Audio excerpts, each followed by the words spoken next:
Hey there, my name is Adam Ladolce from sexyconfidence.com, and in this video right now, I'm going to explain why sometimes when I meet new people, I want them to hate me. Keep watching, you'll see.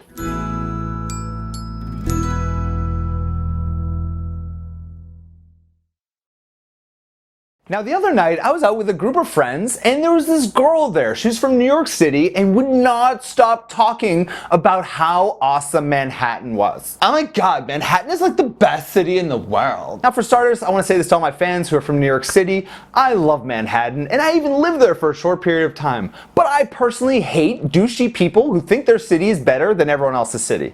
So I of course had to respond to her. Yeah, Manhattan's fun, but you know what? There's still one reason why it still really sucks. Because every night I go out there, I have to listen to people like you tell me how awesome it is. So was I intentionally trying to be a jerk? Honestly, not necessarily, but I spoke the truth and I totally won over the other 90% of people who had to listen to her talk about this all night long and who were thinking the exact same thing that I was thinking. And something I've really learned over the years of being a dating confidence coach over the years is that confident people really aren't afraid to be hated sometimes. I try to have my clients follow what I call the 90-10 rule, which basically means that in order to get 90% of people to really like you a lot, you're going to generally have about 10% of people really dislike you or even hate you sometimes. And that is perfectly okay. You can hate me now, QB, but I won't stop now.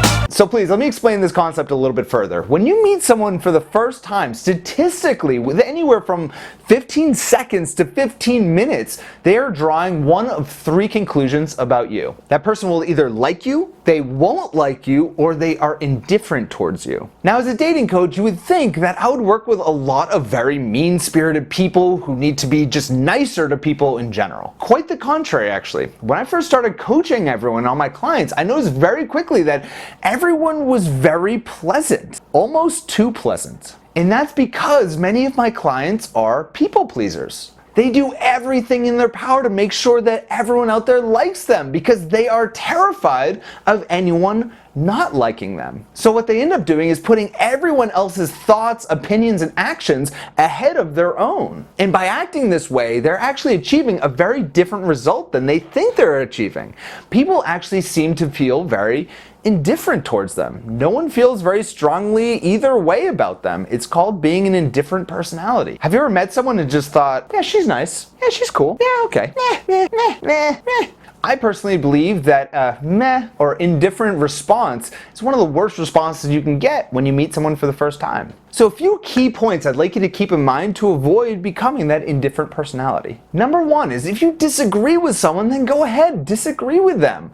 Sometimes you can actually connect with someone on an even deeper level through disagreement than you can through just mindless agreement. Number two is please stand up for yourself. If someone is trying to manipulate you, then please call them out on it. Do not be a doormat and be willing to confront someone if and when necessary. And number three, realize that being controversial can be a very attractive quality. And just realize the more that you share your thoughts and your opinions and who you are, yeah, of course, there's always going to be some haters out there. But with the haters are going to be a ton of people who love you and love your opinions. So with that said, please don't ever say things to just intentionally put other people down or hurt other people, or certainly don't say things just to be obnoxious. Of course, be respectful and understanding of other people's opinions, but also be willing to share yours respectfully.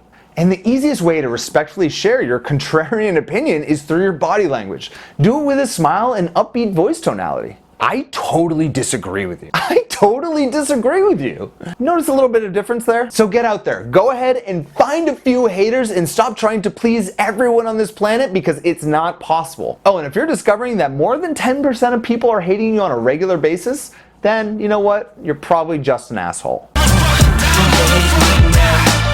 Yeah, you probably want to tone that back a bit.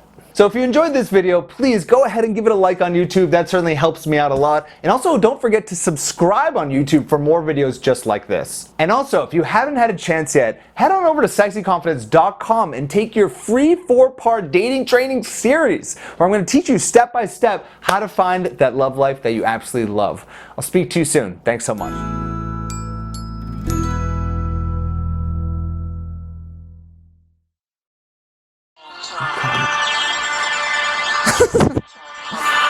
is really hard to figure. This is hard to figure this out.